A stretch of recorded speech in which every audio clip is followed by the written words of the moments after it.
Welcome to the MHP Cashflow Podcast, where we dive deep into the world of mobile home park investing, real estate strategies, and building long-term passive income. Hosted by Garrett, Terrell, real estate investor, mobile home park operator, and founder of Rocket Capital Fund.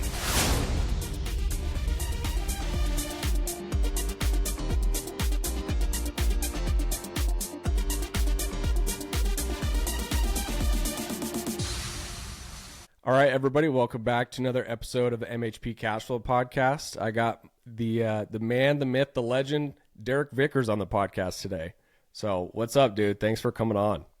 Yo. What's up, bro? I'm glad to be on, man. I'm glad to be on. Yeah, I'm excited. So talk to me about like your first first mobile home park. Walk me through that deal. First deal. Oh man, this was a doozy. It was called Sunshine. We still own this park today, by the way. I actually got into this deal like a week before it closed. A guy that I had been basically taking deals to when I was searching deals. He had this deal under contract, and it was like 15 minutes from my insurance office. So I drove by, and I'm like, dang, this thing is this is a dumpster fire, dude. It's a mess. Yeah. And he had a guy he had done some other deals with who had backed out at the last minute on that deal. And him and I had been talking for a few months. And he was like, hey, my operating partner backed out. Do you want in on the deal? And wow. I actually hesitated. I'm like, yeah, I'll call you back. And then I get off the phone and I'm like, what are you doing, dude? You want to get into this business. You want to go, just do it. And so I did it. Didn't get to do any due diligence on the deal. So we go in. We find out that it's not city water and city sewer. Well, it is, but the front half of the park is actually on septic. The first, 6 or 7 houses are on septic. I'm like, okay. Hope that they're fine. Yeah. So they were on septic. We found out that this was a park that housed all criminals, and it had sex offenders in the park too.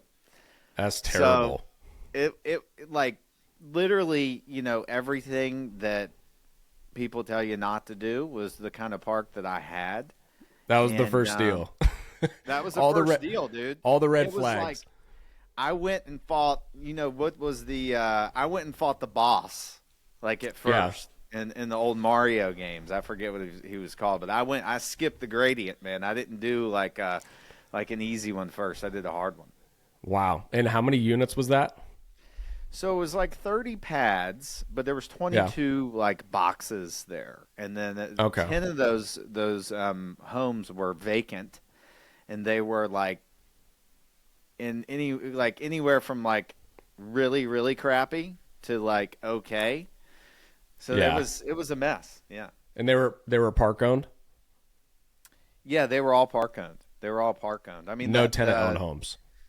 No tenant owned. Wow. They had the health department used to take their new employees to this park to show people hey, this is what you don't do. This is the worst in this county. But it was in a good location though, right? Oh, yeah, it's a great location. Location. So that's probably why the deal was good, and it was attractive because you knew it was in a good location. So when they reached out to you, the week prior to closing, what was your commitment, or what were you committing to? Yeah, so I was just committing to basically managing the deal. I was the operator on the deal, so I had to go pass out the notices, make the notices, set up rent manager, and do none of your own capital. No, it was completely private capital. I didn't put any capital in. We had to later on in the deal. We had to inject some more capital, and I think I put in maybe $10,000. Yeah.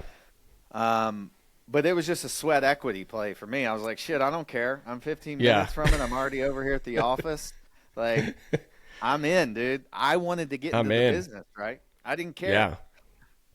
That's awesome. And what was the purchase price of that first park? It was $420,000. So we got it. It was a steal, dude. I mean, I don't know. I mean, you'd be lucky. It's a great deal. you'd be lucky to get a park in that area now for. I mean, if you got it for 50, it'd be a steal. Oh yeah. That's amazing. So, how many pads do you own today? How many total mobile home parks? So there's 43 parks. We just put some others under contract, so 2 more. So we'll have, here in the 45 days, 45, and we'll be over 2,100 units. 2,100 lots. Yep. Wow. The first deal was 19 a pad, by the way. I just did the math, and I'm like, oh, my God. Dude, that's dirt cheap. Yeah. Dirt cheap, especially in a good location. For sure. If I can pick up a deal in Alabama for 25, 30, 35K a pad, that's a deal in my opinion. Yeah. But, how long ago did you buy that? That was in 2020, at the end of 2020. Okay. Yeah. So basically 4 years. Yeah, and it's getting refinanced now for the third time. Oh. Third time. Yes. Wow. That thing is just a cash cow. We freaking crushed it. The return on that deal has just been like insane. Just ridiculous, yeah. Infinite. Yeah. That's awesome. So 2,100 lots. So that's amazing. It's probably a lot to manage, right? I mean, what is I wanted to dive into like your operations because as we're growing and scaling, we're like, running into a lot of operation stuff.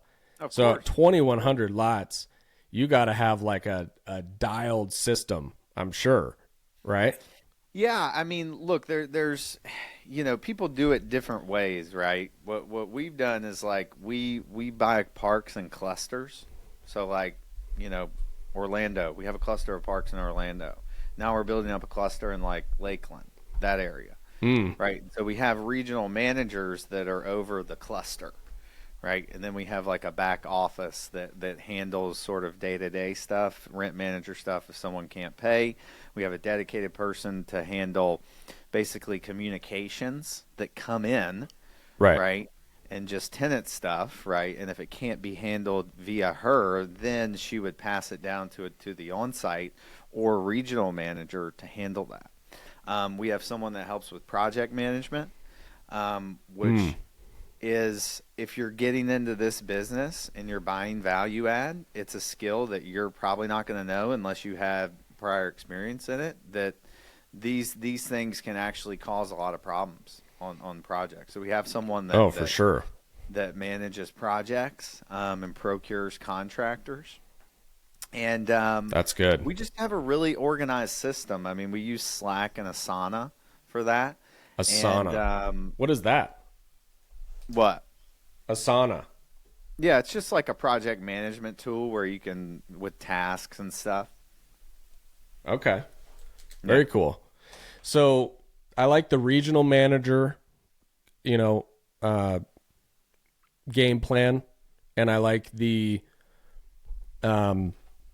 regional manager and the project manager, right? Yeah. So that's something new. I've never heard that before from other guys. So are you buying mainly value add and then remodeling these park-owned homes and then turning them to tenant, or are you buying more stabilized tenant-owned?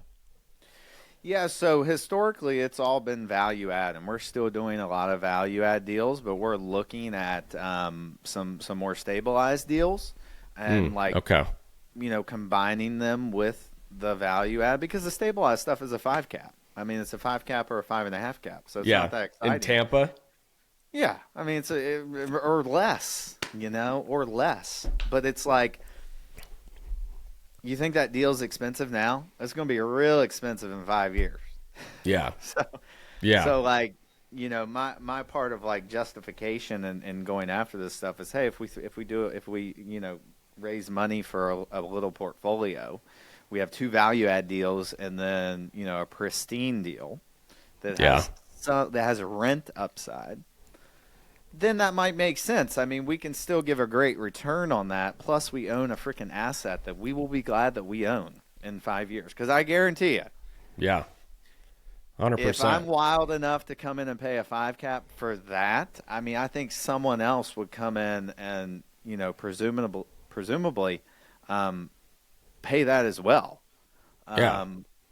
It's just, you're just not going to make a bunch of money up front on that. Well, yeah, and especially over 5 years, on a 5-year hold. I mean, just on 5 years in appreciation in Florida too, you're up quite a bit. So, you're cash flowing while you're waiting, but you're making a, 10x return basically. Yeah, I mean, you could, depending on the market, and we have a new administration now. I know, Garrett's mad that the other person didn't win. Pissed. But look, I think the outlook for real estate is good, but you never know. Yeah.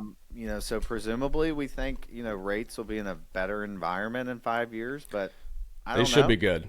Yeah, because Trump's a real estate guy, so I feel like the rates will. If I was a betting man, I would bet the rates are going to go down in the next 12 months. For sure. Because he's a real estate guy. He wants to, bump the economy back to what it was, and he'll get going with the interest rates. Yeah. I'm still actually surprised that they've been this high for this long, and they actually just increased again. So I thought they would be down to like the 6s right now, but you're probably already in the 6s because you're getting agency debt, right? No, I mean, on the value add stuff, I mean, we can't go in and get agency. I mean, we have to go in with regional and local bank. Okay. Because, it doesn't fit the agency criteria currently. And, right. Maybe it will eventually. That's our target to make all the parks, agency friendly. We haven't done any agency loans right now. The biggest loans that we've done have been through like larger regional banks, but I'd love to do get our parks agency ready at some point. Yeah, that's amazing. Yeah, that's awesome. So you guys got good operations going on right now. Are you doing any type of infill? No, I mean, I've never done much infill. Right. Yeah. One, I mean, and a couple of different reasons why, Garrett, is because the parks that we buy, like they're like we make them we don't buy something that doesn't pencil unless we infill. Like the infill is always just a cherry on top for us, because I've brought home, I think in all of our parks, I probably bought maybe 10 or 15 homes in the whole time. So not that many, maybe more actually, maybe 20. But and then on those, are you buying like used rent-to-own ones? Yeah. Okay. Used. Yeah, used. And it's a pain in the ass. I mean, it's just coordinating the mover, the movers. I haven't met a competent mover.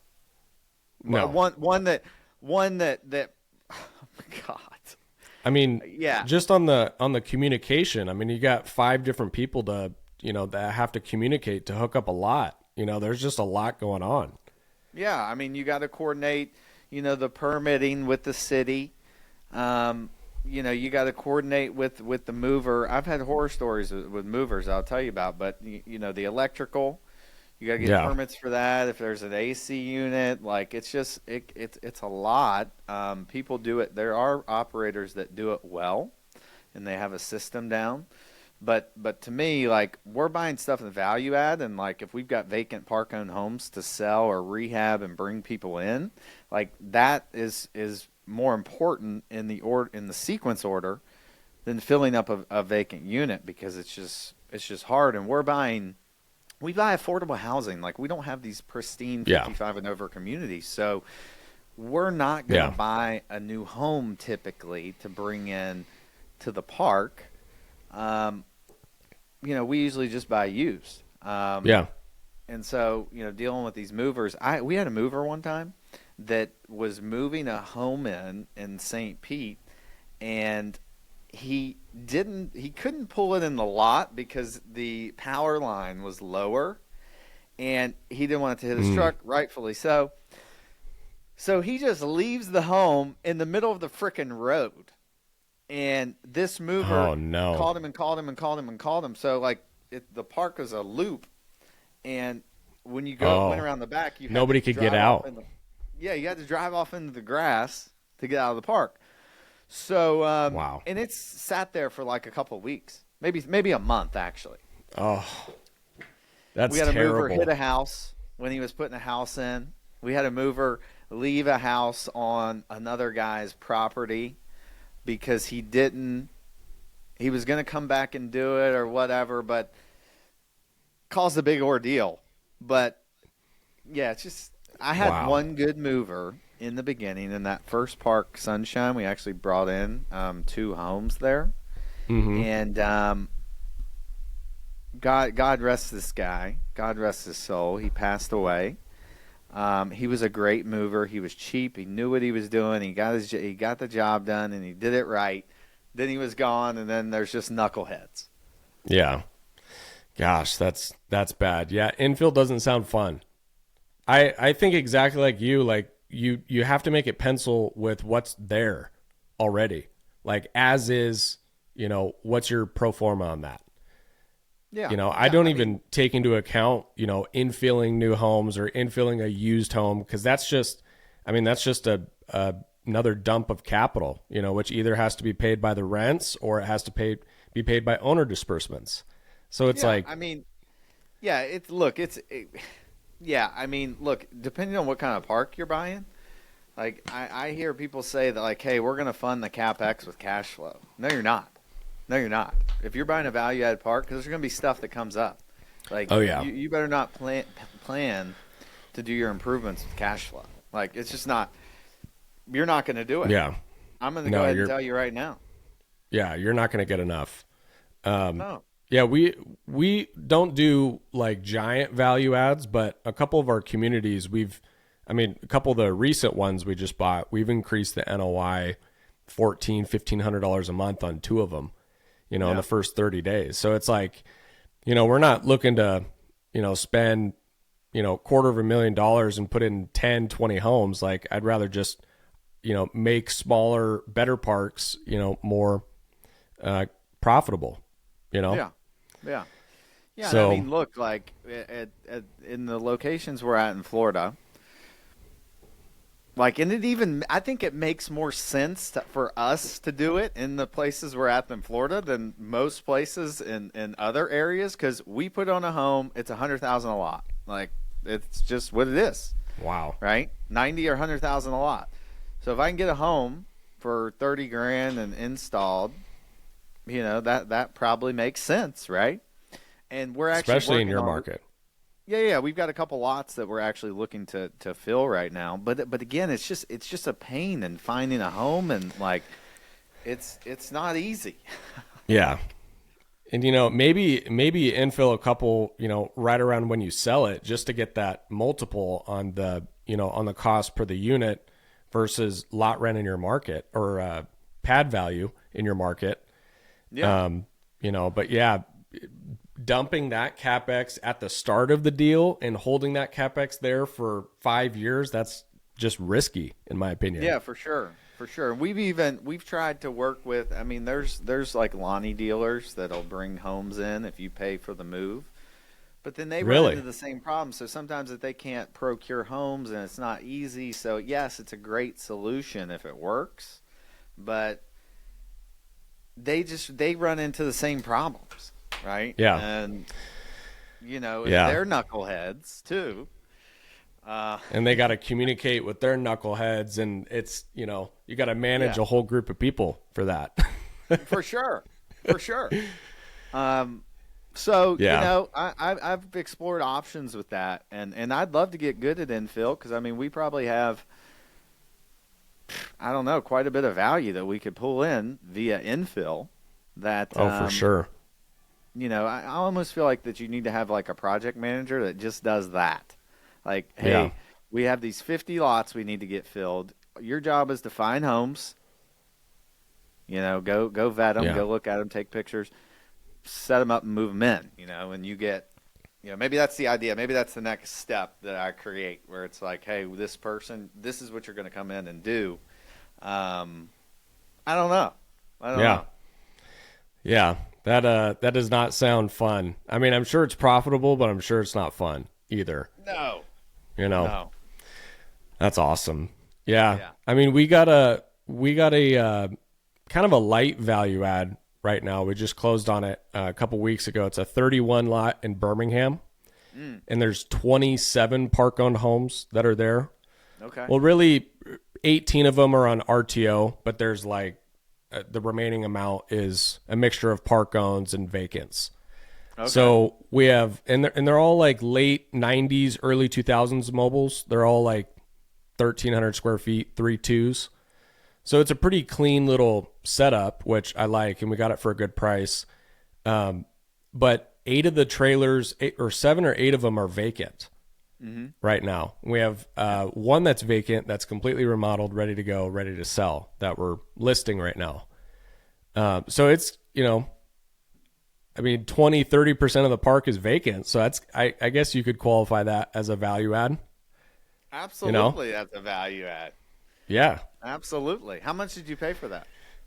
$850. So that's how many? 27 a pad. Yep. Yeah. Yeah, in Birmingham. So yeah, 31 total lots, 27 homes on site. Nice. How's So- Birmingham? It's good. There's a lot of people. I like I've looked at a lot of deals in Alabama, and there's some, smaller cities here and there. But I like the big cities. There's just, our Facebook marketplace is just active.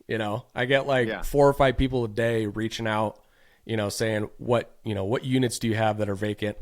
And I've been on the other side of that too, where nobody's reaching out and it's not fun. Yeah, I don't like that. That's why I like being around the really big markets too, because it's just for the type of deals that we're buying, like it just goes faster. It's more exciting.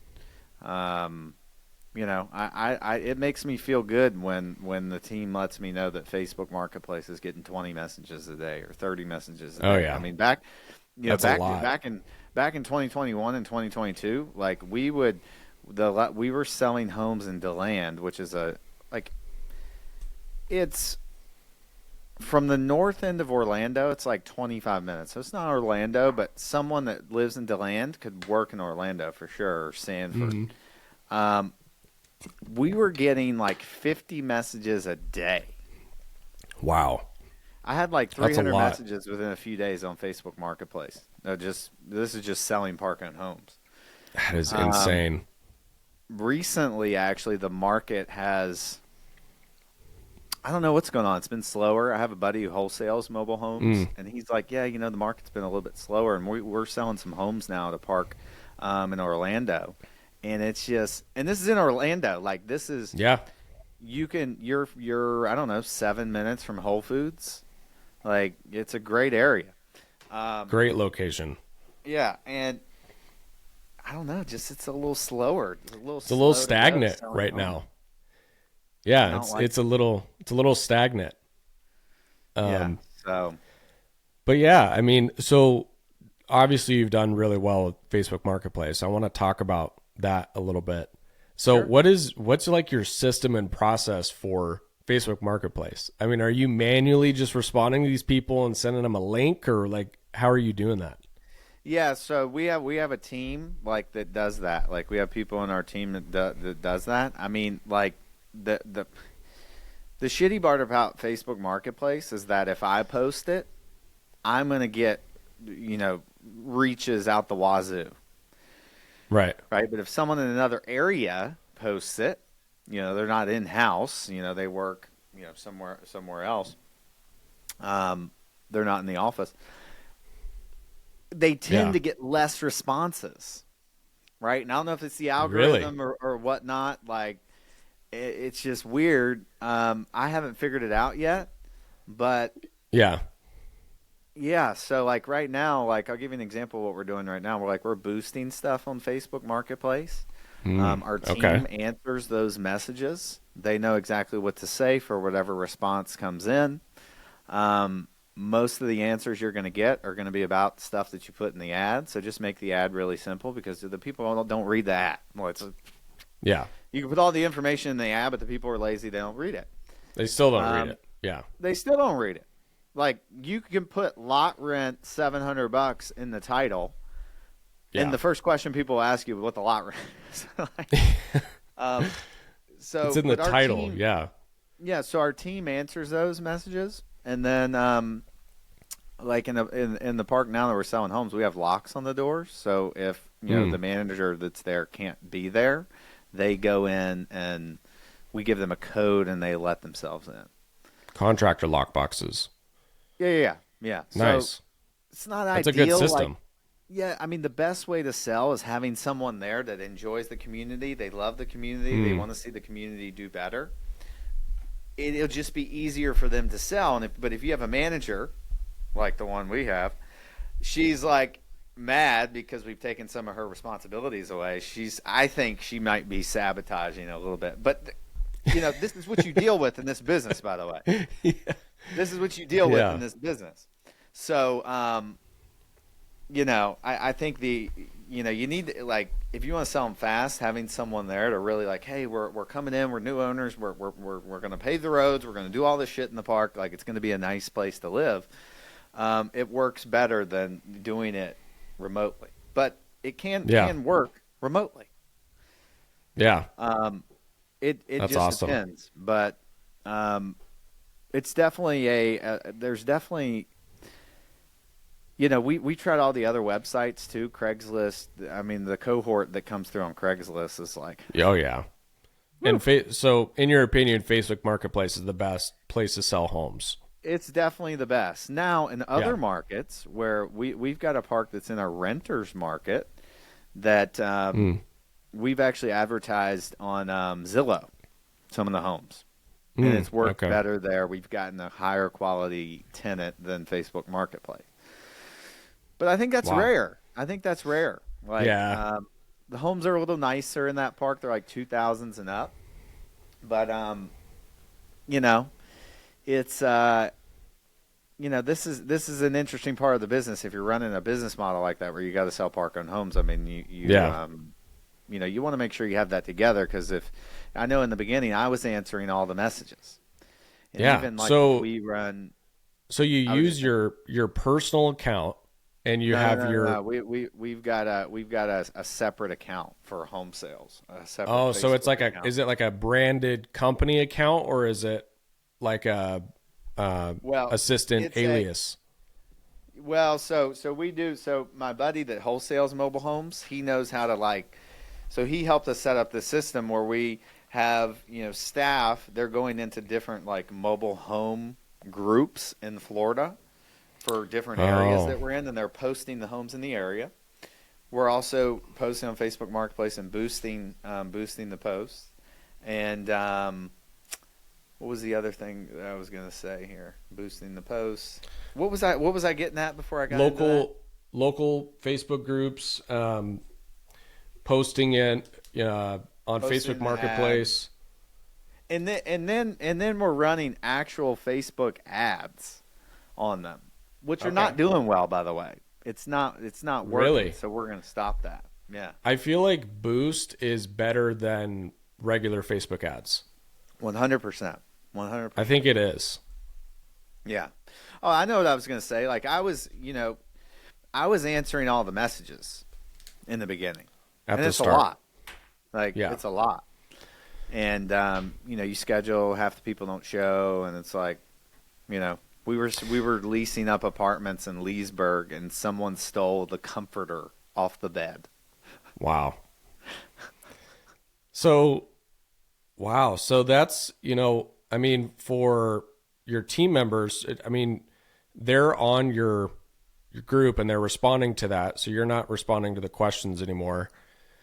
Have you guys ever looked at a chat bot or an AI response, or are you doing physical labor for that? No, we're doing physical labor for that. We are looking into my business partner. He's huge on AI. Really? We use AI in our company a lot. there's a lot of different ways that we use AI, and we are looking at that. Like we were talking about this in our staff meeting yesterday. That's like, hey, he was like, we're close to this. Like, we're close to having a bot like here. Like, it's close. Responding to the tenants and That's what scheduling I'm the saying. Appointment. Totally, dude. I bet we're 12 months from that. Like, less than 12 months from that. Having that. Yeah. Especially with DeepSeek coming out. Oh yeah. And yeah. So how do you use AI in your business? What are like your top couple? Yeah, I mean, we use it for like like legal documents and stuff before we send it to our attorney. Like, we'll make some sample legal documents and things like that. I mean, we've got to ask questions for our staff to ask questions. I mean, our company, like, we've got policy letters on our companies in divisions. We have 7 divisions in the company. That's like a different thing. And we have policies for each division. So like Division 2 is acquisitions and sales. So we have staff in there. We're just bringing on some more 4 acquisition people currently. But then we have policy for each. Hey, do this, do this, do this, do this, and the AI helps us write those policies. Helps us do. So. And then just general stuff, like it helps us. It helps us work faster. Like, it helps one person do what you used to need like 3 people to do. Yeah, maybe more. No, that's really amazing. Yeah, I think it's a huge tool, and I think that's where we're going in the next 12 months. Is it's getting more and more technological every single day. So that's awesome. Yeah, and Facebook Marketplace. That's just what. Yeah. So. 100%. And so Facebook Marketplace is. I mean, I've been very pleased with it. I feel like that's kind of a, unknown thing in the industry is, how do you sell the homes? But honestly, it's Facebook Marketplace. I mean, on some of the vacant park-owned homes that we have in Montgomery, I mean, we've gotten from Facebook Marketplace probably four tenants placed in the last 2 weeks. That's a lot. Yeah. So, and on $1,200 park-owned home rent, it's a lot of money. Yeah. On a free ad spend. Yeah. Now, obviously, we'd love to sell those park-owns, but I think we talked about this last time. Like, the difference between tenant-owned and park-owned. And I think if I remember this correctly, if the park-owned home revenue is so much more than the lot rent, it actually might make sense to keep it as park-owned for a while until lot rents catch up. Yeah, I mean, and I talked about this on, I did a Q&A with my Facebook group today. I'm going to be doing those every Friday at 12 from now on, by the way. We're going to do That's like 30 awesome. or 45 minutes of Q&A. It'll be fun. You should jump on. Yeah, love to. And I talked about that. So, like, our company policy, right, is we don't do park-owned homes. Like, we just don't do it, right? So we convert. Right. But with that being said, we're in a market where the park-owned home rent is like $1,200 and the lot rent is $900. So it's like, okay, we want lot rent, right? But if my park-owned home rent is $1,200 and my lot rent is $300, then I would have a discussion with myself. But it would also depend on what I paid for the park. Like, if I bought the park at $20 a pad, I'm probably still going to convert because I don't want to deal with it. Yeah. But it depends on depends on your basis and your business model, and like if you want to deal with that or not. I don't personally want to deal with it, so like I'm not going to underwrite the park-owned home income anyways. Yeah. But it's so interesting to me that someone will pay $1,200, but market lot rent is only $300. Yeah. So it's wild. So that's kind of. A lot of the markets in Alabama are similar to that. So like, $1,200-$1,300 is really like the going rate for a nice put together park owned home. that's 90s or 2000s in most major markets in Alabama, and so the lot rent is, I've seen a lot of parks in the 300s, 350s. I've seen a couple in Birmingham that are like 425, but that's lot rent, Yeah. So when it's almost 3 times more, it's hard to kind of justify giving up that much revenue at the start. But, until we kind of recoup our basis on that unit, and then we can kind of sell it off and go the more long-term play. Yeah. But yeah. Well, see, we don't like when I'm underwriting a deal, I don't assign any value to the homes. So it's like I Really? give them away. I don't assign any value to the homes. So now we've looked at deals where they have new homes, and like maybe I'll assign a little value to them, but I try to buy it without assigning value to the home. I mean, really, like this deal we have under contract now, there's I think 14 out of the 53 are park owned. I'm assigning no value. I know I'm going to sell them for something. Yeah. But I don't assign any value to it, right? Yeah. So, $5,000, $10,000. well, I don't even. Yeah, I might sell them for that. I don't care. Again, I just want the lot rent. So yeah, because that's what the bank is going to value, right? And we're, and it creates a better community, in my opinion. Everyone's lot rent. When you're there and you're enforcing the rules and cleaning up, then they start cleaning up. Yeah. And the ones that don't, then you have to, fine them, and then they kind of straighten up. But what is So, sorry, go ahead. Now I was. Oh, sorry. No, I was just going to ask you something really quick. So, you're posting those on Facebook Marketplace as just free items. And people No. We put a price on them. We put a price on them. Oh, okay. So you're putting on the rent or the sale, you're doing rent, $900 a month, just lot rent. Yeah, whatever the market like is. Yeah. So it's like free home with, 800, 900 lot We'll rent. do like home, depending on how nice the home is. I mean, like some homes in Tampa, we've sold for $25,000. And people come in and pay $25,000 cash. Well, they'll write a check or a money order.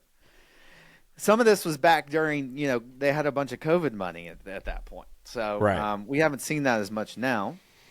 But it was wild. Like I never knew you could sell homes for as much as we sold homes for.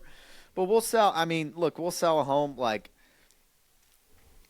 if we have a good tenant, and we're trying to sell the home for 10, and they have a 700 credit score, and I tell the guys, I'm like, hey, let's sell them for $5,000. Like we want a good tenant. Like we didn't like our assumptions aren't based on getting that money, so it doesn't matter, right? Because in the end, it's better because again, converted home, $100,000 a lot at market lot rent. Yeah. So you just have to think about that. Exactly. Yeah. No, that's super important, and I feel like, with some of the homes that we're selling, they're in their 80s and 90s, basic 2-bed or 3-bed park owned homes, and so, and they're in decent condition. I mean, these are not brand new, but yeah, we've actually had pretty good success with doing the free method too. And we've given away a couple and it's, worked, but we're not selling them for a lot, $5,000, $10,000, $15,000.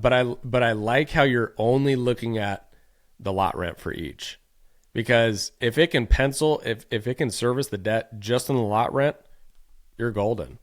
Because with rent appreciation, you got some security in there. Yeah, like when I'm dealing with investor capital, I'm treating like it's, dude, my money is in the deal too. My name is on the debt, right? Like if the deal blows up, they're coming after my assets, right? Yeah. So it's like I'm like I want to add margins of safety in there where I can add a margin of safety, and this is a margin of safety that I can add that makes a lot of sense. Yeah. Right. So I'm always looking at it like that because I'm like, hey, I'm going to promise the investor this. I'm going to know that we can actually do this. But that's another margin of safety that I throw in addition to the park-owned home stuff. Like, my conservative assumption is like, hey, this is what I really conservatively think it's going to do in 5 years, but I think it's going to do that in like 1 or 2. Right. But I also add in there, hey, this doesn't even include if we do a rent-to-own, if we do a lease option or whatever. Like, if we sell the home, it doesn't even include that, right? So I love, adding a margin of safety in my underwriting. Of course, you don't want to like completely dilute the deal where it doesn't look good, but you also don't want to say you're going to get a 35% IRR, and shit happens. It does, and you just need to be conservative with that stuff, in my opinion. I mean, somebody else may think different, but anywhere that I can add a little margin of safety, like we're doing a deal now, like one of the deals we have now, the deal I just told you about has a commercial building with it. It gets like $3,000 a month. I'm not even counting that. I'm counting it as a lot rent. Right? Yeah. So again, I'm adding another little margin because the deal works, whether you have it or not. It pencils. So, exactly. That's huge. Yeah. Yeah. So, I mean, you're only looking at lot rent. So this is kind of a thing that multiple people have said, but are you instantly raising rents, or are you doing some type of value add and then raising rents? What do you prefer? In Florida, you can't like go in and raise the rent day one. There has to be a 90-day notice. Right. And if we buy in the middle of the month, it's going to be 115 days because it doesn't start until the next month. Do you see what I'm saying? Yeah. And so we go in, our team goes around, we go to every single door, and we are going to raise the rents. Right. We're going to raise the rents. You have to. Talked about this on the Q&A today because somebody had a question. They were definitely an NPR watcher and not even going to get into it. But yes, we're going to do that. We have to, in order to keep the park viable. The park has to be viable. Like, I'm not, like, I'm going in and making it clean and safe and affordable. Yeah. Right. So it needs to be 100%. clean. We have to clean it up. It needs to be safe. Like, all this stuff costs money. Like, I'm going to pave the roads. We pave the roads in all the parks. Okay. That's awesome. We bring money for that. We're putting lights up. We're kicking the drug dealer out of lot 13. We're answering your calls when you say that the well water stinks so we can go fucking fix the water, which the prior owner didn't do, by the way. Exactly. So not only are we bringing value to the park, we're adding, like, it's a service too. We have someone that picks up the phone. We have someone that answers, right? So all that, like, combined, like, yes, we go in and add a lot of, like, service-oriented value. We cut trees down. We're doing all this immediately. But we go around to each tenant and explain to them, it's like, hey, yes, the rent is going to this. We may do it in a phase. We're going to do a little bit here, a little bit here, and a little bit here to get to market. And we let them know, like, the real. Like, we don't BS them. It's like, hey, our property taxes were $15,000 last year. They're going to be $45,000 this year. Our insurance was $5,000 last year. It's going to be $15,000 this year. Like, the cost of things has gone up. Like, I loved it when I could go to McDonald's and get, when I was in college, and get, for $5 I could get pretty full. Yeah.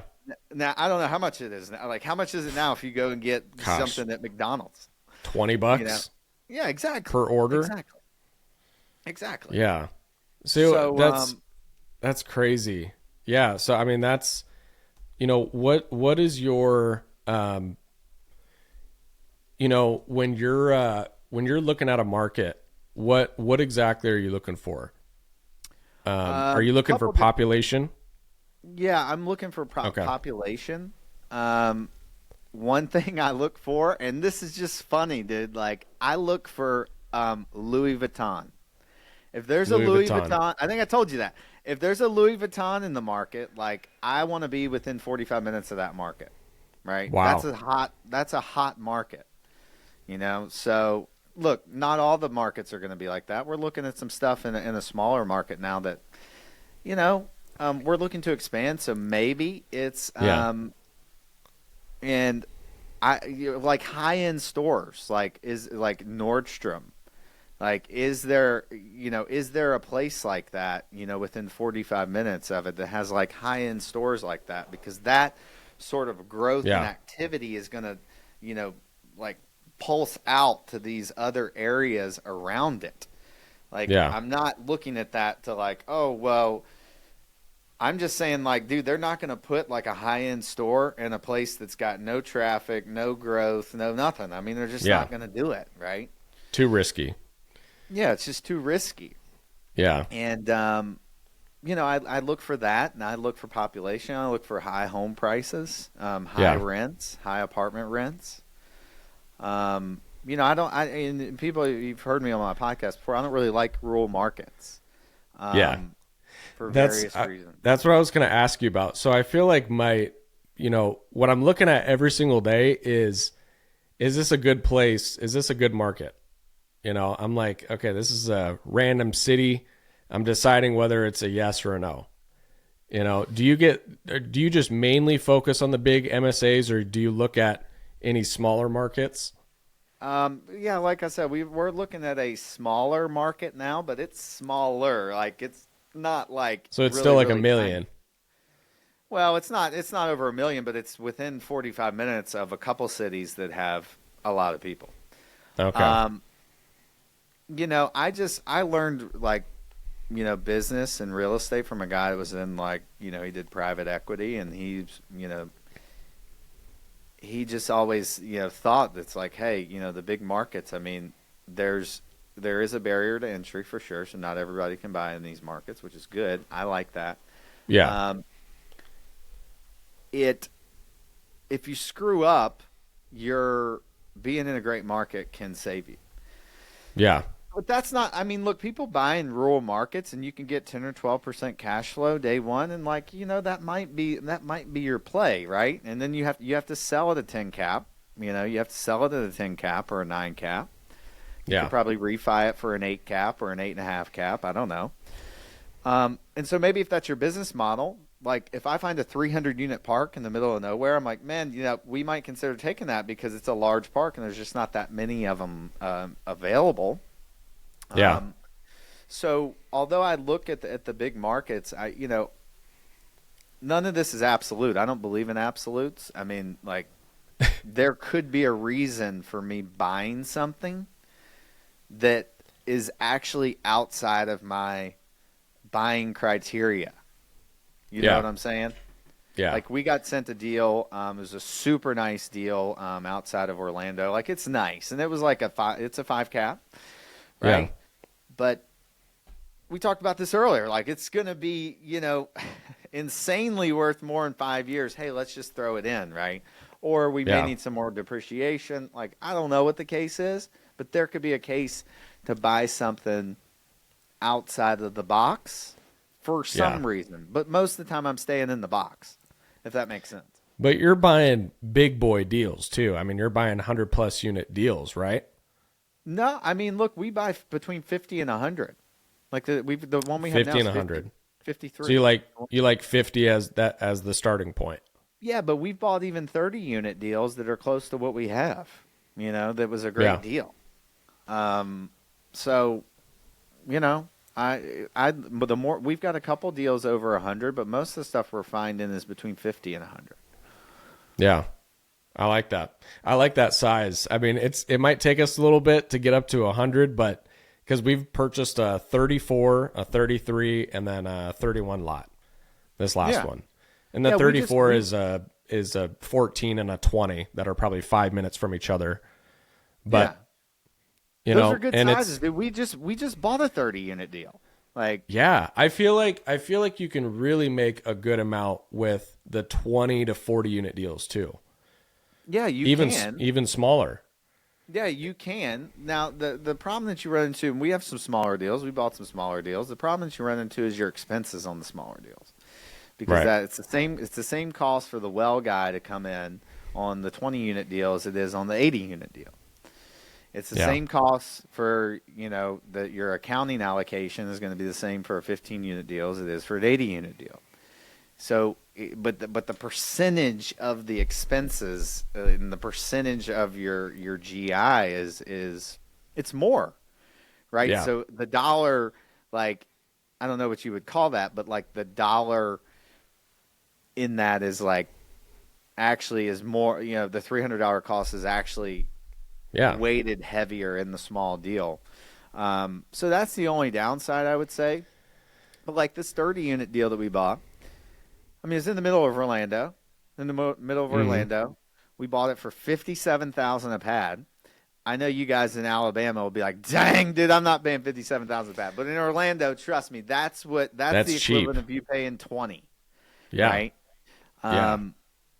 So it's like that's the equivalent of you paying $20,000 and market lot rent's $500. Because we know what market lot rent is way higher than that. So like we'll buy those deals because we can do well. Oh yeah. Yeah, those are fantastic deals. I mean, we're probably going to stick in the range just because of management and everything. We'll probably stick in the 30 to 50 for a while and just keep stacking wins and base hits and, keep building slowly but surely. You know what I mean? Because we've run into some operation stuff in the last month. So same thing. We hired somebody for communication with the tenants, a VA, and then an admin VA. And then I have my business partner, Ethan, who's kind of oversees the management. And then we have an on-site manager in Montgomery that does our Prattville and Montgomery deals. Oh, good. And good. we're just now implementing an on-site person for Birmingham because it's, it's an hour and a half away. It's kind of hard for the Montgomery guy to do that. Yeah. But yeah, it's just and a lot of people getting set up on Rent Manager and questions and concerns about the service fee, the $5 service fee, hooking up ACH. Oh, my password doesn't work. So there's been a lot of that. A lot of shit, right? And people don't think about that when they get into this stuff, right? And you should look. I don't think you should let not having someone handle you didn't let. Hey, someone's not going to handle the AC. I don't have someone to handle the ACH. Keep you from buying a deal. Like I've seen guys that do that. Like that will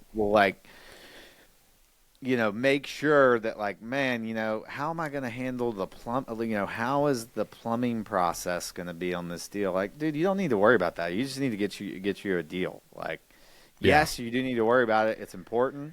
Like we have processes for that, but you shouldn't let that stuff keep you from buying a deal because there's going to be stuff like you're going to run into an operational problem again.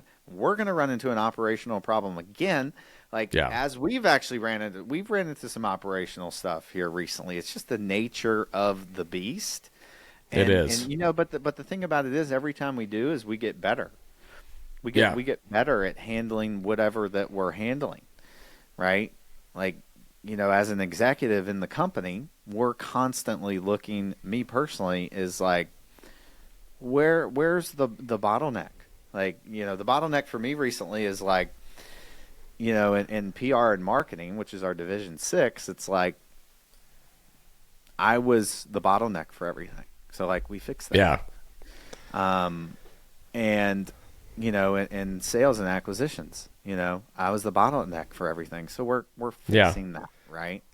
We've got an analyst now who helps me underwrite. That's good. Work back and forth with the bank and stuff like that. Because all that stuff's work, like it is sending the stuff to the bank as they need it, right? You're getting it back from them. You're talking to them. You got to get the deal deck ready. You got to reach out to investors. You have to follow up with investors because not everybody says yes in the beginning. And while you're still doing podcasts and getting new leads for investors in the door, like it's you got to walk and chew gum at the same time. I mean, I think that's what it is. But you need a team, and you need you need a team. You need a freaking team. And you're going to run into organizational pitfalls as you get bigger. And, again, it's made us better every time, even though every time I get so pissed off. And like how I know that I'm in a condition that is like, is I get mad. Like, what did I get mad that I had to do today? That's the thing I need to hand off right there. Yeah. Like if I was pissed doing it, that's what I need to hand off. Yeah. Elevate and delegate. That's right. But at some point, you have to do the stupid work some. Like, you just do, right? Oh, for sure. And those deals that are heavier value add, or they pay cash or they pay money order or cash app or whatever it is, the conversion of that into rent manager and getting organized with, that's where you make the money in the deal. I feel like that's where you make the money. The ones that are cash pays, this guy's 15 days late and that, there's a reason for this and there's a reason for that. That's mismanagement. Yeah. In a couple of the parks, we're buying tenant owned, majority tenant owned. And, some of the lot rents were $200. We just went up to $350 and like 70% of the people signed off on it. Yeah. And then the other ones, that didn't agree to it, we're kind of working on a rent to own, contract with them. Yeah. But still, $150 across, however many units, 60 units in 30 days, it's very interesting. It's been great. But and look, like we always want to, make sure that like, hey, but I guarantee you you've got parks down the street that are charging that. Like that's the market. Oh yeah. Right? Yeah. That's cheap. So the tenants know that. Like they know that. Yeah. Like we bought a park in July. It's $500 below market. I literally have a park that's not as nice as this one, 2 miles down the road. That's $800. This one was $300. Wow. They know they had it good. They know they got it good, right? And so it's not like, it's not like you're just trying to go in and kill everybody. But like I can't provide the service that you actually want, that you complained about to the old owner, because they never answer your calls, they never fix the water, they never pump the septic, they never got the they never got the people from picking up the trash, they never got all the dogs handled, they never got Susie who's selling meth in lot 3 out. They never did all that, right? So they complained about that. We're going to come in and solve all those problems. Well, and it's the interesting thing, I don't know if you've experienced this as well, but the tenants that we have the better relationship with have all signed off on the increase in lot rents. Mm-hmm. But the tenants that we don't have good relationships with, or, there's a lot of communication, stuff like that, usually their rent's staying the same. And so I don't know if that's kind of been your experience. Like we have a lot of tenants that just signed off on the lot rent and they're happy to be there, and they're great tenants. Yeah. But some of the problems have been from park owned. Yeah. Oh, for sure. And I think a lot of it is communication. Like we learned in the beginning when we were transitioning park owned homes, like we would just send out a notice, and it creates a lot of uncertainty. It creates a lot of doubt. It creates the people in the mobile home parks, they talk and then they come up with different stuff. I heard this, I heard they're demolishing this and turning it into a zoo or something. Like the game of telephone is exponentially crazier in mobile home parks. And so we learned that hey, like I mentioned earlier, we go door to door. Hey, this is what we're doing. This is the situation. This is what we're going to do to the park. And, genuinely caring about them and actually listening to their concerns. Because as we're going through, too, we're surveying. What are the problems here? What needs to be fixed? Look, they're going to tell you everything needs to be fixed, for sure. But you have to understand in, prioritization. But by doing that, it is better than just sending a notice and not doing anything. It's going door to door and hearing them, caring about them, listening to what they have to say, and then letting them know the situation backed by information instead of just the notice that says, hey, rent's going up. Yeah. Right. So that's exactly worked for us. And it's just really gotten the tenants on our side. Yeah. Yeah. That's a good way to build a community, because it's showing that you actually care, and if they are like, hey, we kind of want to get this tree limbed, and you get it limbed, they're super happy about it. They're like, thank you. I appreciate that. The old owner didn't do that before. Correct. Correct. Yeah. So that's awesome. So, you're at 2,100 lots now. How did you kind of transition from 100 units to, let's say, 500 units or 300 units? What was the kind of the trajectory or the growth transfer there? Yeah, so it was fast. It was really fast. So we went from, the first park, so 22 occupied in the first park to, right. We bought 4 parks in one slide. So we bought the first one at the end of September of 2020. Then we closed on these in February. So that was like 150 units there. Bang. Wow. Closed. And then we bought another 70 units like a couple months later. So then we were at bang, about 300-ish. Yeah. And then we closed on like another 120 in, I think that was June of 2021. So that puts us at like 420. Wow. And then we closed on, that was like June or July of 2020. So we were like 420, 450-ish.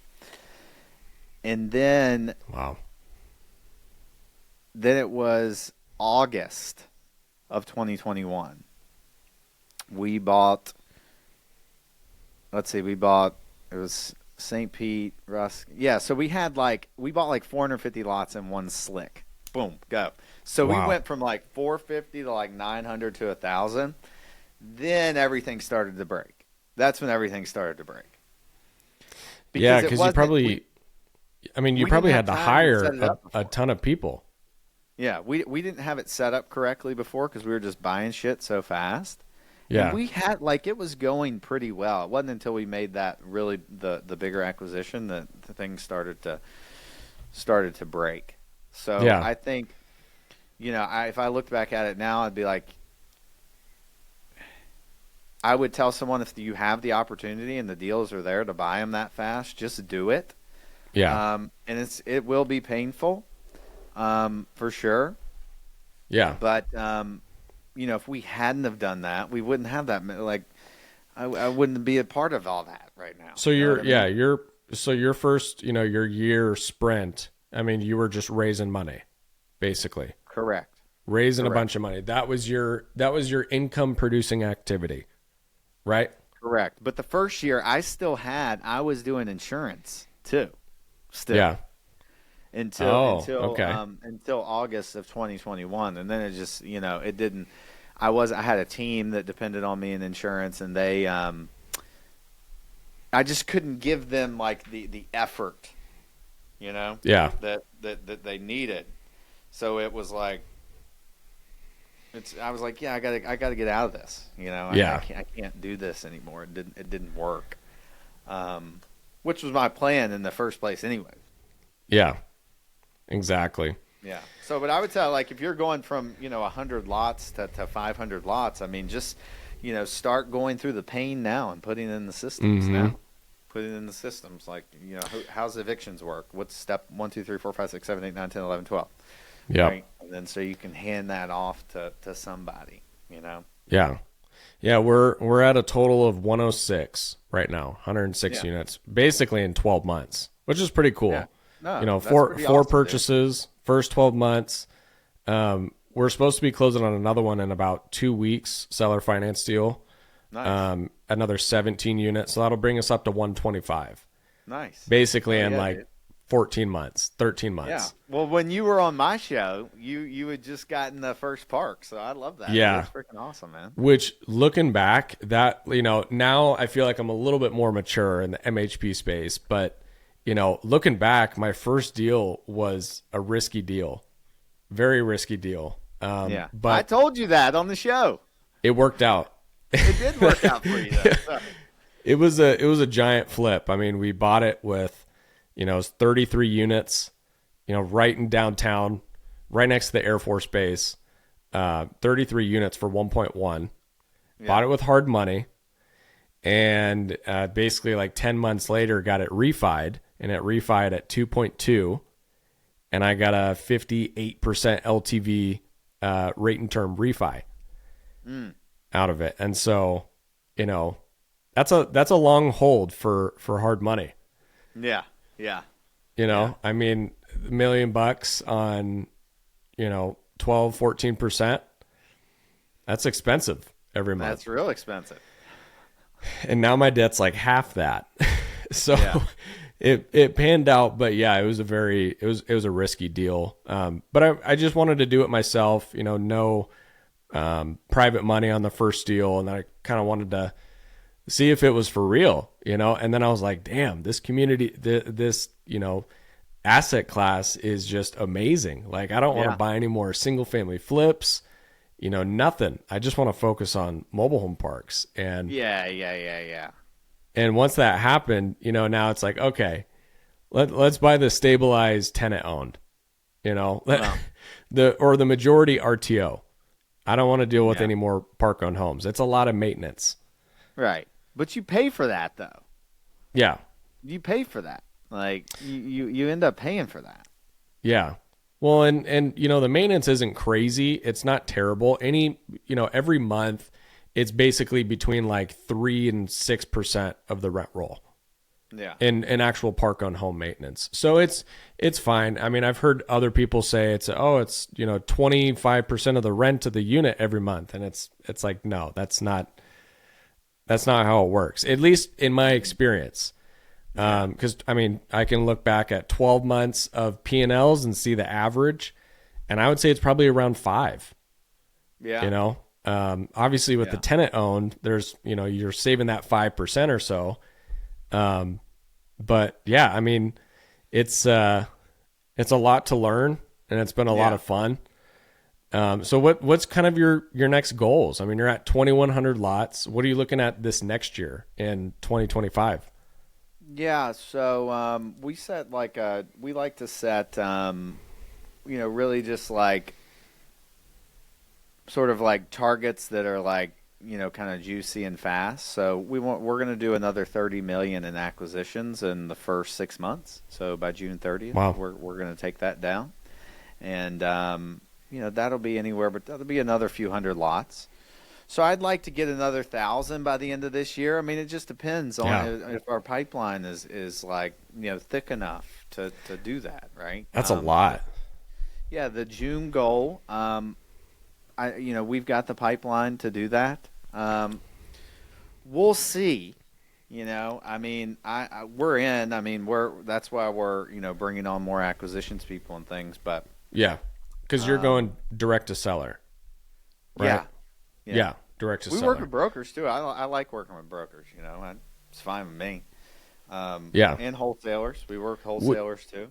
Would you say you buy more deals direct to seller, or referral from agent? What's been kind of your main lead source? Direct to seller. Direct to seller. Yeah. I mean, surprisingly for us too, in the first 12 months, it's been direct to seller. One agent referral and 3 direct to sellers. Yeah. three times more basically. So. Because that's how you can get the best deals.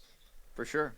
With the brokers, you got to pay a little bit extra, because it's nice and pristine and proper. But when you're dealing with a direct to seller, I mean, you guys can make your own rules.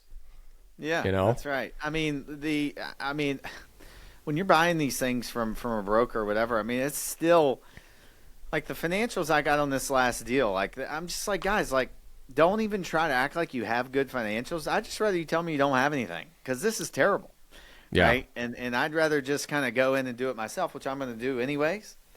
But it's like, it's not always pristine with broker. Not always, but there's some type of, you don't have direct communication, so you gotta, communicate, hey, we found this, and this wrong. This is the reason for the $50K, price adjustment. He's got to relay that then to the client, and so it's another game of telephone. Yeah. And then he didn't understand it correctly, so he responds incorrectly. And so it's just like, it's much easier just talking to the decision maker, because you're like, dude, like, we both want the same goal, but how can we put this deal together? Like, what do you want? Yeah.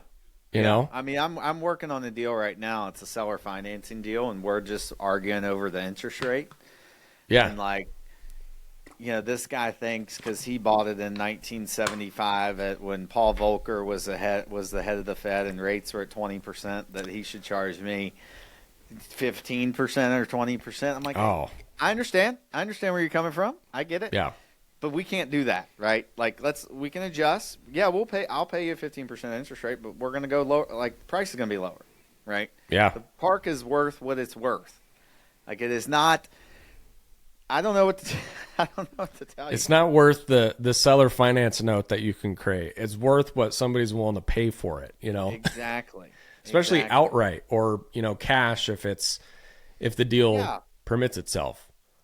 Yeah, and I mean, look, I actually have to get on the call with them in a little bit to try and like work this out, because I'm trying to get this deal, and like, I'm just trying to like, hey, let's just get the deal done. Yeah, let's just make something happen. I'm going to pay you $200,000 a year in interest. Yeah. Like, it's like, price or terms, take your pick, Yeah, I know. That's awesome. Yeah, I need to give them a choice and treat them like I do my kids. Like, I never, like, if my kids have like the determination and the self-determinism to do something, I don't ever ask that. I'm like, I don't want you to pull the glass thing off the table, but I'm gonna be like, hey, Duke, do you want which one you want, this or this? And he's like, boom, this.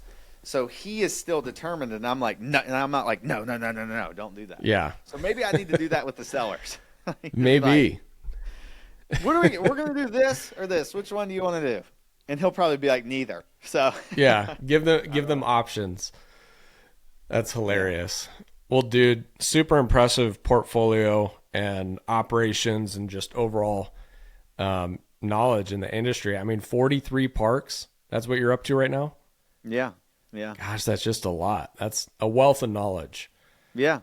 So, thank you for coming on, dude. You're a beast, and I'm excited to talk to you more in the future. We should definitely link up at MHI. Yeah, for sure. I didn't go last year.